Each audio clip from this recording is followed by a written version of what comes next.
बीवी बेहया हो जाए ना तो शौहर पराया और दूसरे मर्द शौहर जैसे लगते हैं। जब मुझे आपकी बेकारी से कोई शिकवा नहीं है तो आप ऐसा क्यों सोचते हैं? तुम्हारी तनख्वाह से ज्यादा मेरी गैरत कीमती है। शौहर का मकाम पैरों में नहीं बल्कि औरत के दिल में होता है।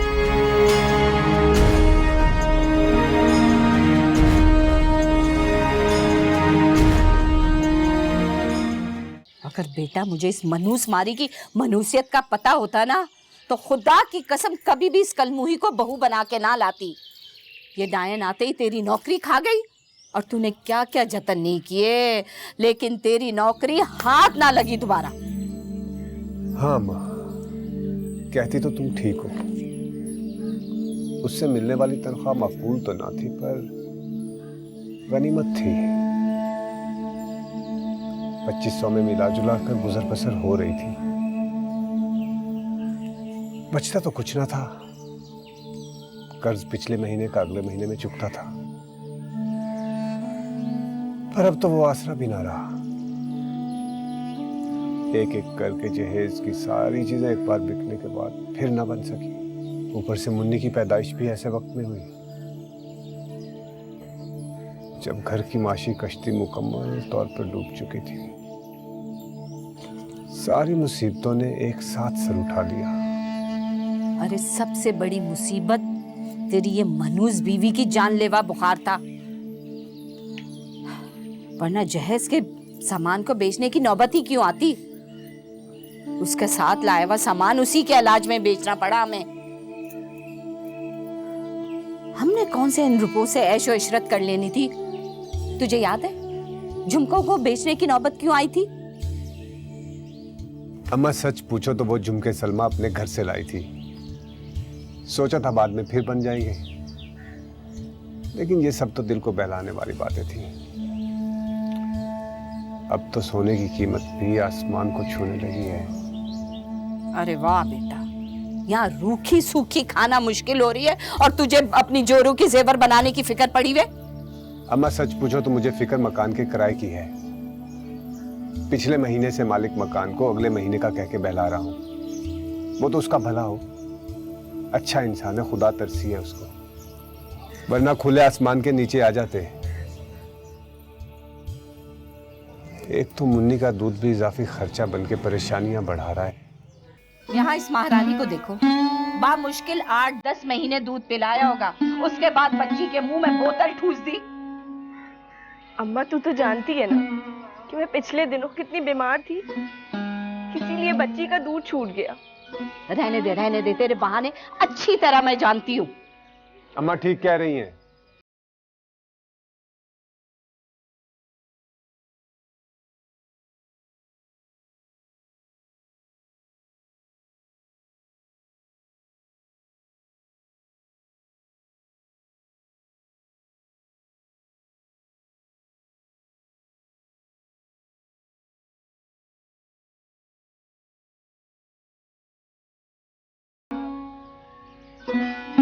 पानी।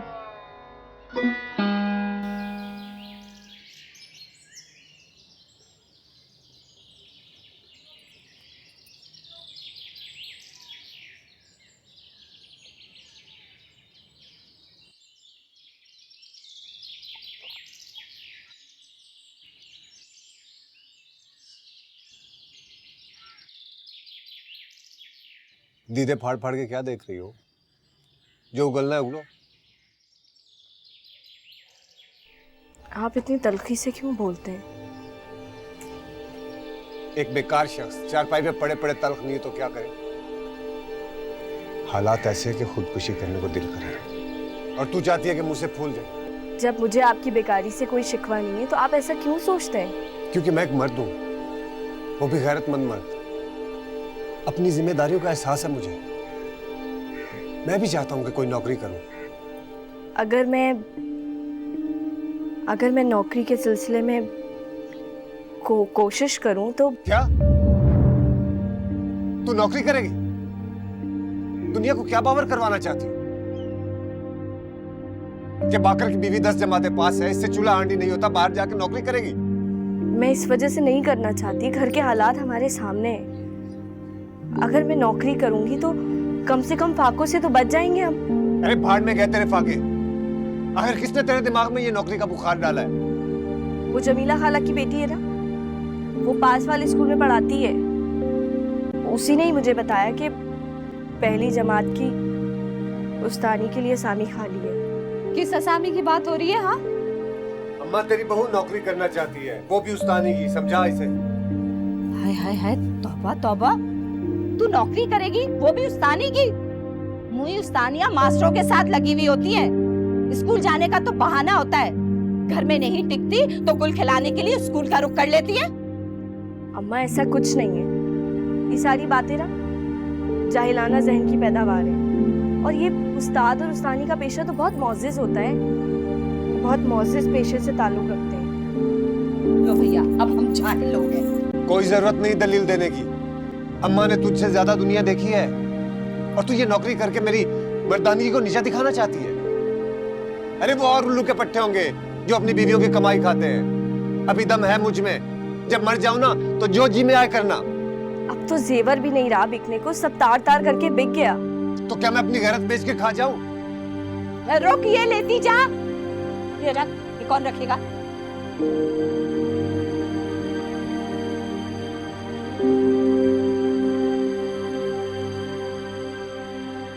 सुनाओ बाकर भाई, कुछ सुनवाई हुई या अभी भी जूते ही रगड़ लो? तो जूते रगड़ने भी छोड़ दिए हैं। बेकारी में नए जूते खरीदने की सक्कत ना रही, तो मुफ्त में जूते क्यों रगड़ूं? अरे भैया, ये दुनिया गरीब की सुनती कब है। अब तो बस अल्लाह से आस लगाए बैठा हूं। सोचा था आज नहीं तो कल नौकरी मुस्तकिल हो जाएगी। इस बहलावे में 9 बरस का अरसा बीत गया। फिर एक दिन जब छांटी किए जाने वाले मुलाजमों में मेरा नाम आया तो मजाक समझ के हंसने लगा। ऐसा नोटिस पहले भी कई बार मिल चुका था, लेकिन आखिरी बार मिलने वाला नोटिस सचमुच मुझे निकालने का हतमी ऐलान था। सच में वाकई बहुत बुरा हुआ तेरे साथ। 9 साल का अरसा झूठी उम्मीद पे ज़ाया हो गया। अरे क्या करें शाकिर भाई, गरीब की तो पूरी जिंदगी आस में गुजर जाती है। सुना है तेरी बीवी बड़ी जीदार औरत है, मियाँ के साथ शाना बशाना चलने वाली बीवी।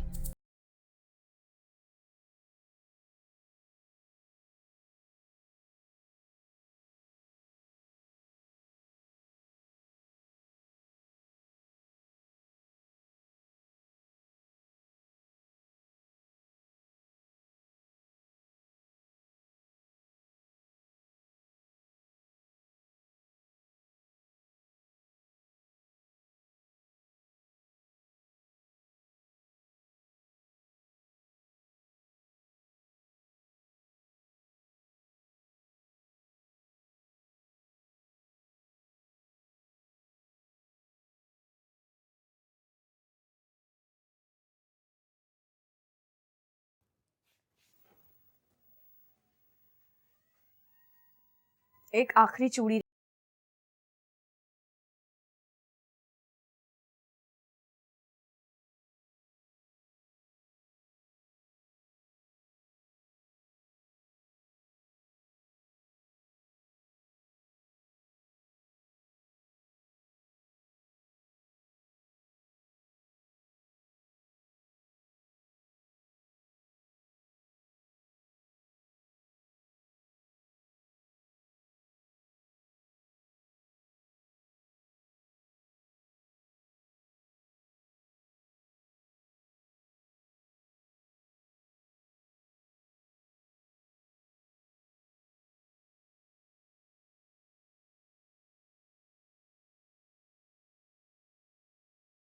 शादी हुई है, मेरी तो किस्मत ही अंधी हो गई। ठीक कहती है अम्मा, तुझ में औरतों वाली कोई बरकत है ही नहीं। घर संभाल रही हूँ, तुम्हें बाप बना दिया, तुम लोगों की खिदमत कर रही हूँ, और कैसी बरकत चाहिए? ये तो कोई भी बीवी कर सकती है। मैं तो उन बीवियों की बात कर रहा हूँ जिनके आने से उनके कंगाल खामदों को भी लखपति होते देखा है मैंने। तो मर्दों की गलतफहमी कब खत्म होगी? कि बीवी की खुशबख्ती तुम लोगों की मुश्किलात हल करेगी?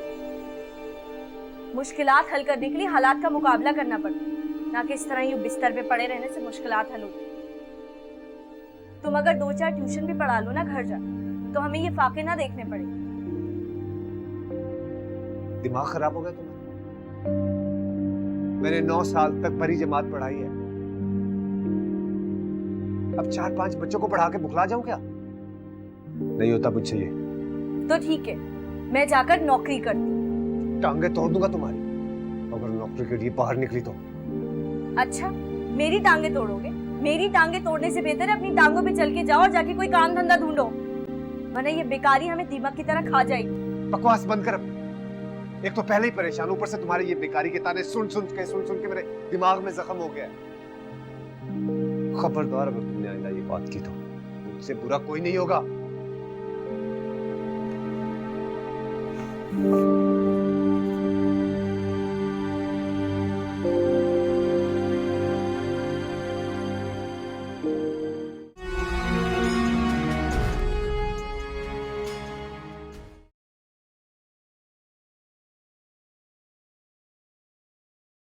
बेटा, क्यों खाली पेट में धुआं भर रहा है?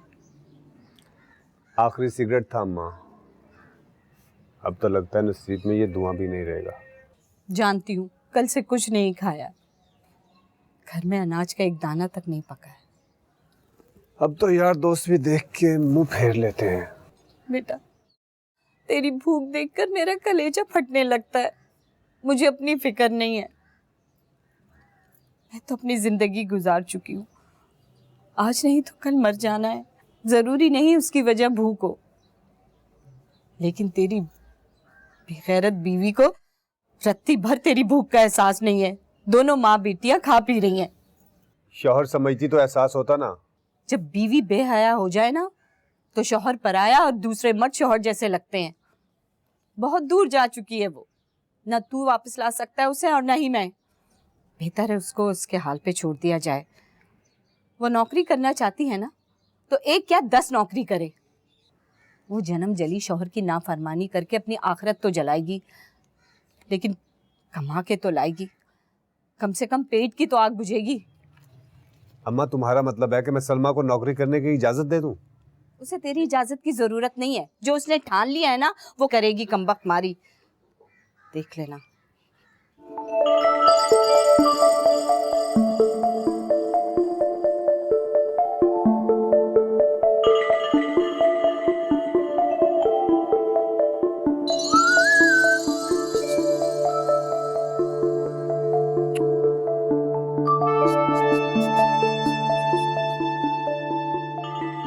क्या खूब फायदा उठाया इसने अपने खामिन की बेकारी का।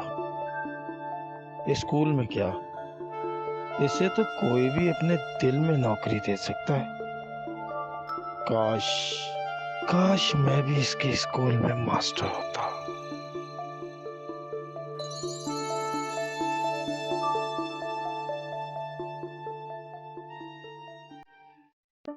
मुन्नी भूखी रह गई। अम्मा जी ने अजाने दूध पिलाया कि नहीं। जब से नौकरी करने लगी हूँ ये लाडली का कोई ख्याल नहीं रखता। दादी के प्यार और माँ की ममता में फर्क होता है।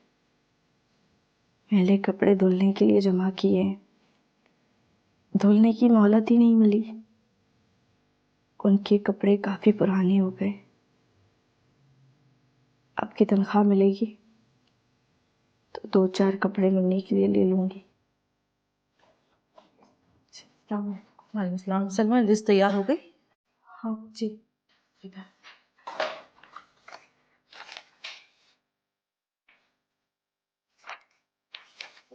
लिस्ट तो सारी खराब है। तीसरी जमात के नंबर तुमने पहली जमात में लिख दिए। मैं बहुत दिनों से देख रही हूँ, तुम्हारा दिल काम में बिल्कुल नहीं लग रहा है। जी मैं दोबारा बना देती हूँ। मैं जब तक राउंड लगा के आ रही हूँ दोबारा आके देख लूंगी।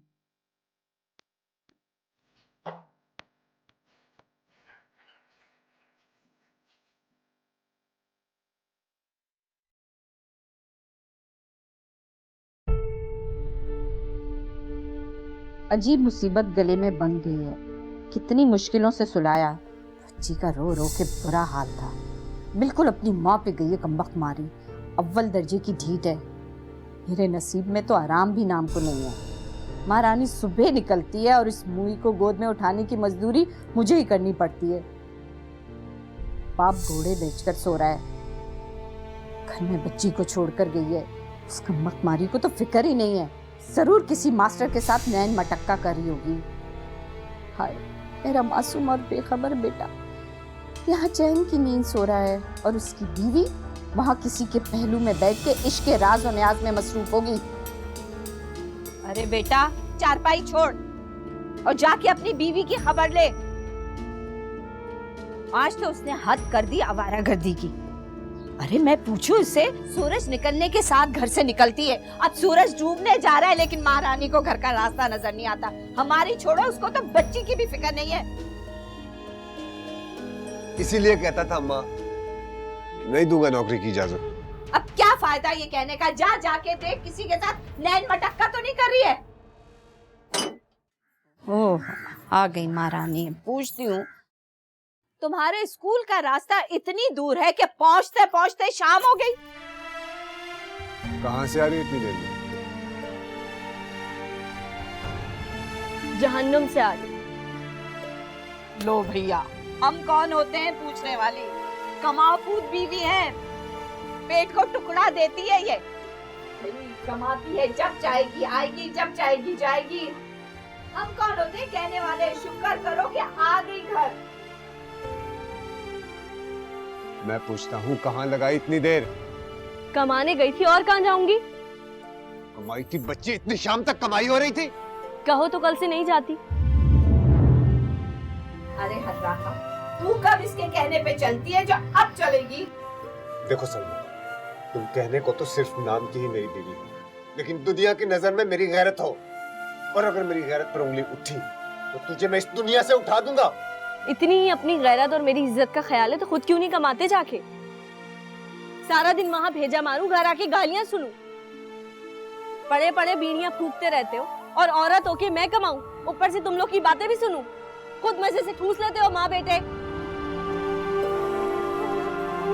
इसकी जबान को तो लगाम देना पड़ेगी कमबख्त वाली के। तू बैठा रहे। हाँ भाई बाकर मियाँ, मुंह कब मीठा करवा रहे हैं?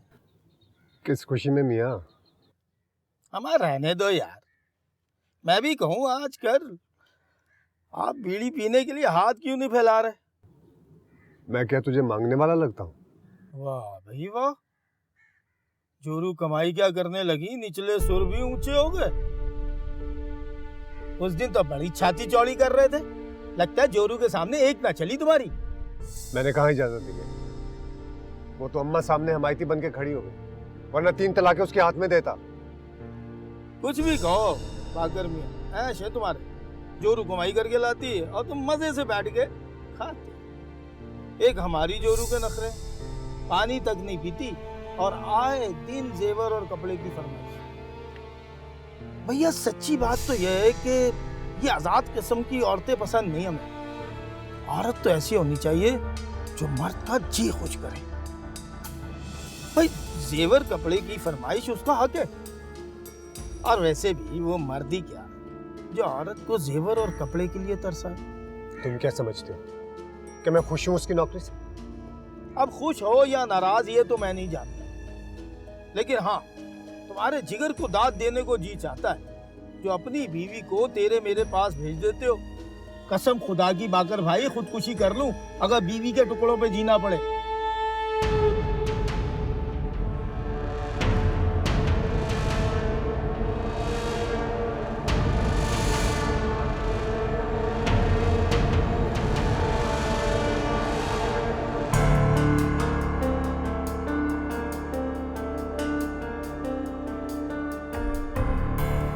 कितने कमजोर हो रहे, फिक्र के मारे घोल रहे।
अच्छा मैं जा रही हूँ, खुदा हाफिज। कहाँ जा रही हो? जहाँ रोज जाती हूँ। कोई जरूरत नहीं नौकरी की, बैठ जाओ आराम से। क्या मतलब है? घर कैसे चलेगा? तुम्हारी तनख्वाह से ज्यादा मेरी गैरत कीमती है, बैठ जाओ। सारा दिन घर में पड़े रहने वालों के मुंह से ना ऐसी बातें नहीं अच्छी लगती। क्या मतलब? मेरी गैरत मर गई है? 2 पैसे क्या कमाने लगी, मुझसे मुंह लड़ाती है? मुंह तोड़ दूंगा तेरा। बीवी चाहे 2 पैसे कमाए हजारों रुपए, मर्द की गैरत पे तमाचा होता है अगर वो समझे। तौबा तौबा तौबा, ये रावण कैसे जबान चला रही है कैची की तरह अपने मियाँ के सामने। क्यों आखिरत की आग का सामान पैदा कर रही है जन्म जली। शौहर के सामने ऐसी जबान लड़ाई जाती है? भाई हम तो अपने खसम के आगे मुंह भी नहीं खोलते थे। वैसे किसी ने सच ही कहा है, निखट्टू मियाँ और खुजीलिया कुत्ता किसी को नहीं भाता है। अम्मा जी मेरा कसूर क्या है? मैंने किया क्या है? सिर्फ यही कि आप दोनों को फाकों से बचा रही हूँ। बजाय मेरी कदर करने के आप लोग मुझे उल्टी सीधी बातें सुना रहे, जैसे मैं कोई बाजारी औरत हूँ। अपनी परसाई साबित करने के लिए मैं आप लोगों को भूखा मार दूं? मुझे कोई शौक नहीं है इस मनहूस नौकरी का। अरे रहने दे, जाने दे इसको। कभी इसने तेरी बात मानी है जो अब मानेगी। जा जा निकल, इसके चाहने वाले इसकी राह देख रहे हैं बाहर। अजीब बहुएं तो बेटियों की जगह होती है ना। क्या उनको इस तरह गालियां दी जाती हैं, उनको जलील किया जाता है? अरे कैसी बहू? जब तू मेरे बेटे को कुछ नहीं समझती तो मैं तुझे कैसे बहू समझूं? तुम सिर्फ बेकार ही नहीं बल्कि बेहिस भी हो।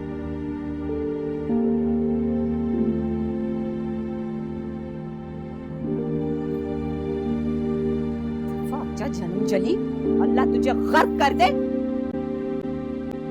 तू परेशान ना हो।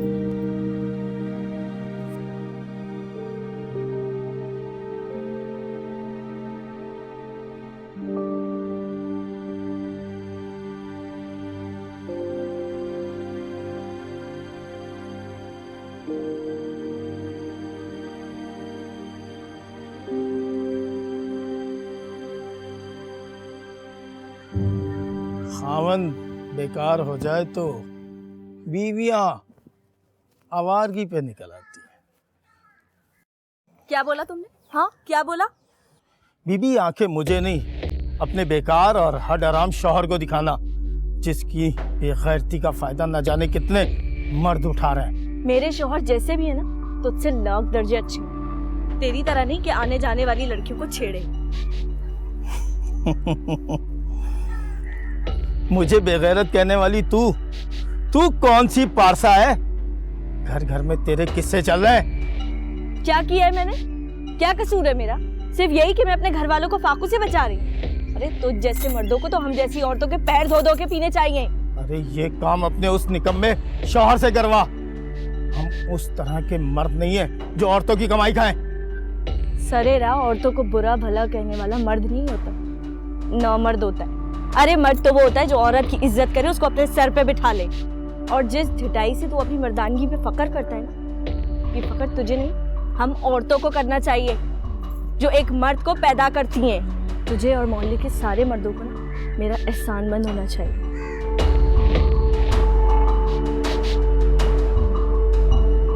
क्या हुआ? बोलती बंद हो गई? अब कहाँ से कोई जवाब होगा? बातें करनी आती है बस।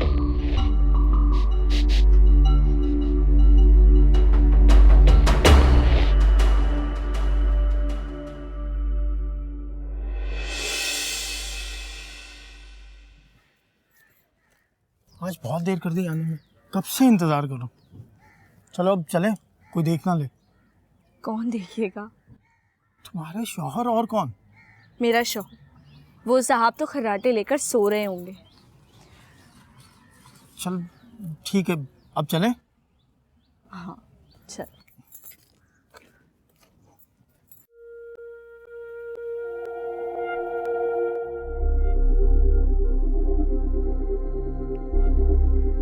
बच्चों को पढ़ाने के साथ साथ बड़ों को भी पढ़ाना शुरू कर दिया। क्या मतलब? मतलब ये कि सरकारी स्कूल की आर्जी मुलाजमत के साथ साथ उस्मान का भी दिल बहलाने लगी। कौन उस्मान? वही जो रोज सरे रात तुम्हारा इंतजार करता है। तुम्हारी बदमिजाजी को तुम्हारी बेकारी का सबब जानकर सह रही, मगर अब तुम पागल हो चुके हो। मेरा एहसानमंद होने के बजाय तुम मुझ पर शक कर रहे हो। अपनी बीवी को गैर मर्द के साथ बातें करते देखकर पागल होते होते बचाओ मैंने तुम्हें खुद देखा उस्मान के साथ बातें करते हुए। जरूर देखा हो। पता है कैसे वो गंदी नजरों से मुझे देखता है, आवाजें कसता है पीछे। अपने यार की बुराई करके खुद को पारसा साबित करना चाहती हो। अगर मैं पारसा नहीं रही तो क्यों मान रखा है अपने साथ? तलाक क्यों नहीं दे देते मुझे? लगता है ये पट्टी भी तेरे आशना की पढ़ाई हुई। खबरदार, खबरदार जो मेरे किरदार पे शक करने की कोशिश की। औरत अपनी इज्जत और गैरत बचाने के लिए अपना सब कुछ दांव पर लगा देती, चाहे उसका सुहाग ही क्यों ना हो।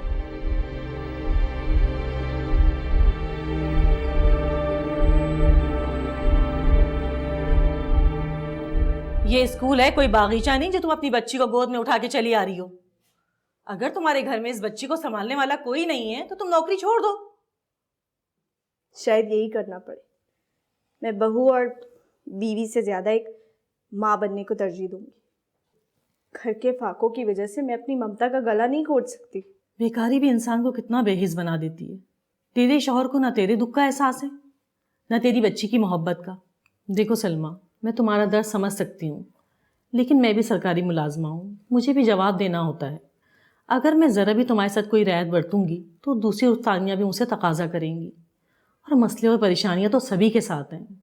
मुझे ये सोच कर हैरत होती है कि तुम्हारी सास भी एक औरत है, वो तुम्हारे दुख को ज़रा भी महसूस नहीं कर सकती। ये बच्ची तो उसी का खून है। जब मैं उन्हें अच्छी नहीं लगती तो मोहब्बत कैसी? वो मेरी बेटी की दादी तो ज़रूर है, लेकिन इसको पैदा तो मैंने किया है ना। वो पोता पोतियों को सिर्फ बहू का खून समझती हैं। खैर, तुम एक हफ्ते की छुट्टी की अर्जी जमा करवा दो। मैं पूरी कोशिश करूंगी कि तुम्हें नौकरी छोड़ने की नौबत ना आए। खुदा हाफिज़। खुदा हाफिज़।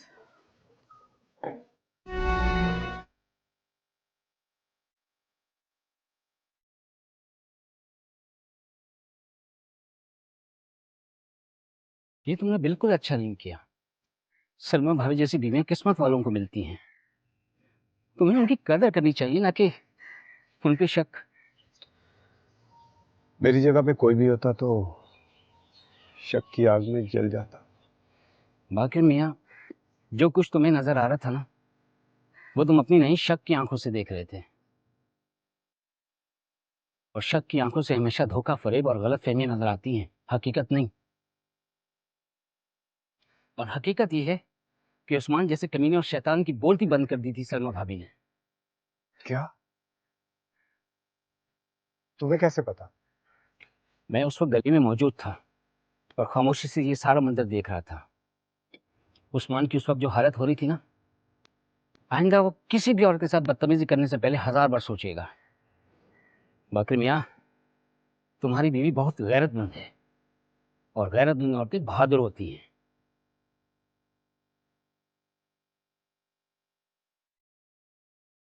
खबरदार जो मेरे किरदार पे शक करने की कोशिश की। औरत अपनी इज्जत और गैरत बचाने के लिए अपना सब कुछ दांव पर लगा देती, चाहे वो उसका सुहाग ही क्यों ना हो।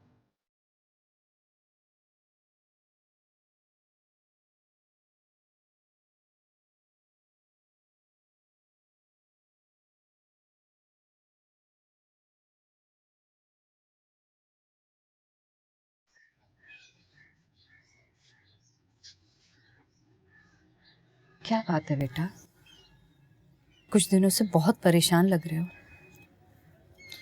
कुछ नहीं अम्मा, बस यूं ही। जानती हूँ तेरी परेशानी की वजह वो तेरी हर्राफा बीवी है। जब से नौकरी करने लगी है ना, उसकी आवारगी के चर्चे होने लगे हैं। कोई भी गैरतमंद शौहर ऐसी बदचलन बीवी बर्दाश्त नहीं कर सकता। बेटा मेरी मानो, ऐसी बीवी को जी का रोग बनाने से बेहतर है कि उसके मुंह पे 3 तलाक़ें मार के चलता कर दे। बस भी कर दो अम्मा, कभी सलमा के अलावा कोई और भी बात कर लिया करो। कभी सोचा है हम उस पर कितना जुल्म करते हैं।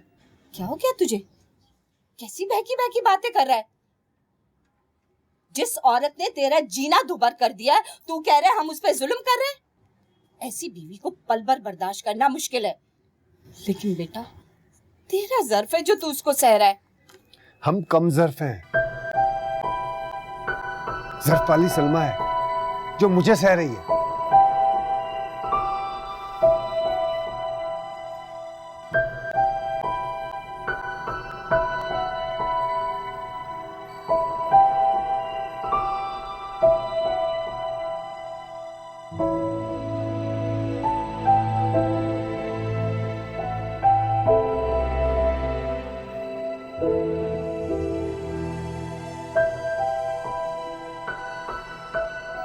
अब क्या हुआ है?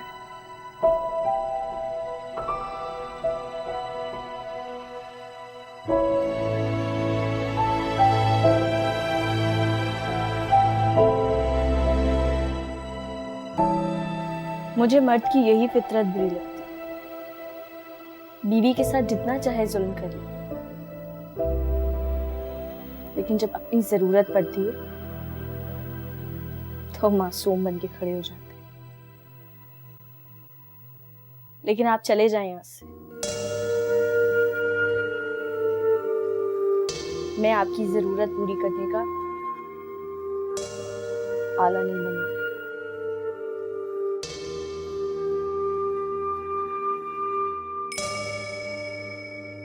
मैं अपनी जरूरत पूरी करने के तहत नहीं आया हूं, बल्कि मैं तो तुमसे माफी मांगने के लिए आया हूं। माफी? अगर हो सके तो इस गुनहगार को माफ कर देना। ये क्या कर रहे हैं आप? शौहर का मकाम पैरों में नहीं बल्कि औरत के दिल में होता है।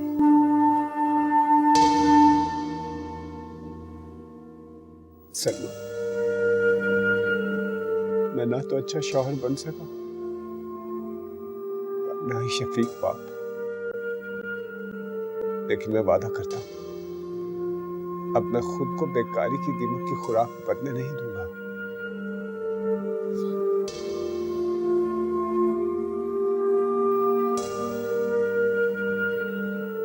आप परेशान नहीं हो, सब ठीक हो जाएगा।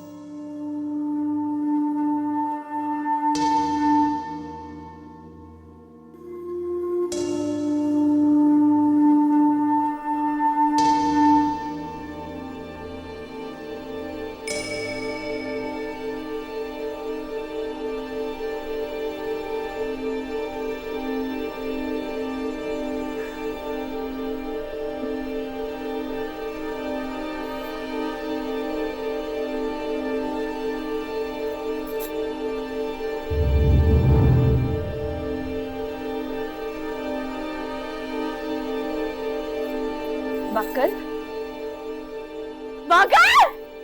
अम्मा! अम्मा! अम्मा देखो बाकर को क्या हो गया?